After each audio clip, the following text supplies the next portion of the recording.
नमस्कार दोस्तों। कक्षा 10 साइंस के चौथे अध्याय के प्रश्नों की बातचीत चल रही थी। अगला प्रश्न है प्रश्न संख्या 9। देखिए H2 हाइड्रोजन और Cl2 अणु में सहसंयोजी बंध किस प्रकार से बनता है, समझाइए। देखिए हाइड्रोजन की बात करें तो हाइड्रोजन की परमाणु संख्या कितनी होती है, 1 होती है। अतः इसके K कोष में 1 इलेक्ट्रॉन होता है तथा K कोष को भरने के लिए इसको 1 इलेक्ट्रॉन की आवश्यकता होती है। इसलिए हाइड्रोजन के दो परमाणु अपने इलेक्ट्रॉनों की साझेदारी करके हाइड्रोजन का अणु H2 बनाते हैं। परिणाम स्वरूप हाइड्रोजन का प्रत्येक अणु अपने निकटतम उत्कृष्ट गैस हीलियम के इलेक्ट्रॉनिक विन्यास को प्राप्त कर लेता है।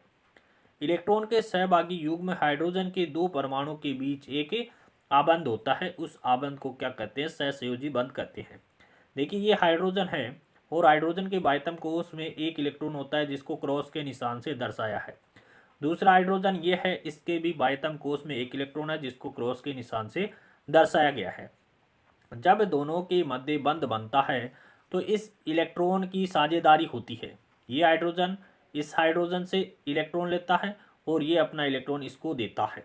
इस प्रकार से साझेदारी करके एक इलेक्ट्रॉन युग्म की साझेदारी होती है। इस कारण से इनके मध्य सिंगल बॉन्ड आ जाता है। जब एक इलेक्ट्रॉन युग्म की साझेदारी होती है तो सिंगल बॉन्ड, 2 इलेक्ट्रॉन युग्म की साझेदारी होती है तो डबल बॉन्ड और 3 इलेक्ट्रॉन युग्म की साझेदारी होती है तो ट्रिपल बॉन्ड आता है। ये किसकी संरचना है, हाइड्रोजन की है। अब देखिए Cl2 की देखते हैं।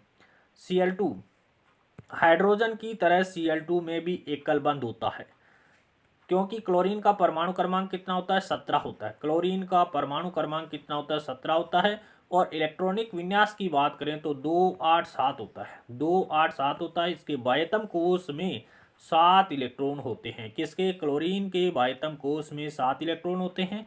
1 इलेक्ट्रॉन की साझेदारी से बाह्यतम कोष में कितने इलेक्ट्रॉन हो जाएंगे, 8 इलेक्ट्रॉन हो जाएंगे। यहाँ पर 1 इलेक्ट्रॉन बढ़ जाएगा तो कितना हो जाएगा, 2 8 8 हो जाएगा। अर्थात नियोन के समान इसका इलेक्ट्रॉनिक विन्यास हो जाएगा।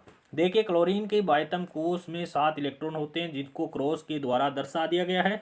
इधर भी क्लोरीन के बाह्यतम कोष में उपस्थित 7 इलेक्ट्रॉन को क्रॉस के द्वारा दर्शाया गया है। अब देखिए यहाँ पर ये जो इलेक्ट्रॉन है, ये इलेक्ट्रॉन है वो क्या करेंगे, साझेदारी करेंगे। साझेदारी हो रही है यहाँ पर 2 इलेक्ट्रॉन्स की। तो देखिए इस क्लोरीन के पास भी 8 इलेक्ट्रॉन पूर्ण हो रहे हैं और इस क्लोरीन के पास भी 8 इलेक्ट्रॉन पूर्ण हो रहे हैं। और यहाँ पर एक इलेक्ट्रॉन युग्म की साझेदारी हो रही है जिसके कारण क्लोरीन क्लोरीन के मध्य सिंगल बॉन्ड आ रहा है।